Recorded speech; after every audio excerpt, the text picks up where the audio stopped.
for having me here this afternoon. I really appreciate the opportunity to come and talk to people. My name's Peter Chapman. You've probably noticed a few pink signs on Crescent Head Road as you go back and forth. That is me. It's who I am. It's my wife and I and 2 kids came up and moved up from the Central Coast in 2005. We came up to be the first 2 teachers at the high school section of the small school on Crescent Head Road just as you come in. It's so the Adventist school there. I did work there up until 2 years ago. And at that stage it had gone through to year 12 and I felt I'd done my bit there, so I moved on and back to my other career, which is also nursing. So I'm a nurse and a teacher.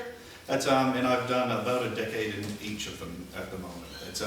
So I've had experience working with young people that are just starting their life and trying to figure out what they're doing, and also working at, in many ways, the other end of the scale of life, and people that are heading into retirement and looking to see what life has for them after that, which is where Crescent Head comes in, because since we've come here, both my in-laws and my parents have moved up to the area as well.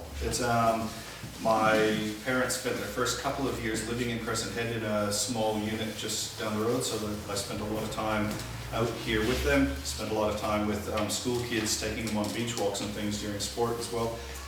I've got to say Crescent Head is a jewel, it really is. And I can understand some of the stresses I've heard locals talk about and people talk about in terms of development happening around Crescent Head, and being very careful to make sure it's done in a way that is actually in keeping to keep the village feel, and you don't want to actually lose that, because that's a really special thing.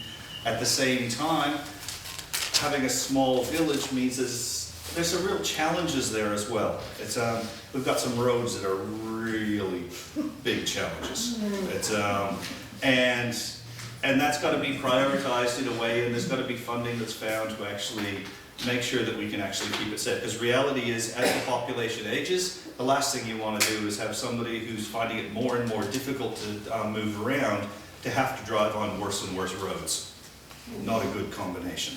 So I hope I've got a little bit of a touch on the feel on what's actually happening in the small villages. And I believe in the experiences that I've had, I can bring some of that information to council, and I'm young enough and energetic enough to hopefully be able to actually provide some things for that. I normally speak at 1,000,000 miles an hour. I'm trying not to today. I hope I'm doing okay. I've got 2 daughters. They're both in high school at the moment. Both of them, they talk to their friends in Central Coast and Sydney. Their friends can't understand why they love Kempsey and the Macleay so much, because both of them have the plan of they'll both go and become professionals, and they'll both be back here as soon as they can. My eldest daughter is already looking at blocks of land that she can buy with Dad so that she can have a house on it.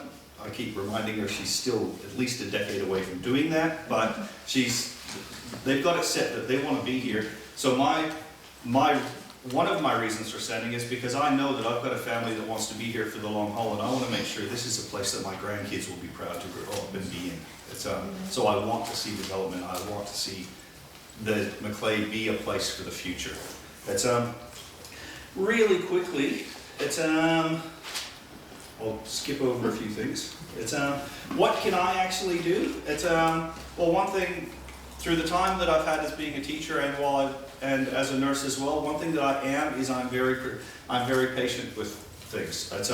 I will actually continually work at something until it's done. It doesn't matter how long it's going to take. I will be persistent with actually making sure it happens.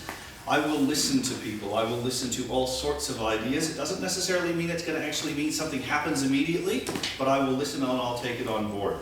And when you're actually listening, for example, to a classroom of 30-odd kids and you're hearing a ton of different ideas, you've got to be able to actually mix it all up, understand all those different ideas, and then be able to sit back and actually work out what's best for the whole group. And that's, I think, is a critical thing that councillors need to be able to do. They need to be able to hear a whole range of ideas and be able to look at the whole community and actually decide what is needed for the community to be the best it can be. My wife gets a bit frustrated with my work ethic because I do work very, very hard, and what she says is, well, can you work harder at home sometimes? But I do put long hours in, and I do work hard, and I will take that through to whatever I do.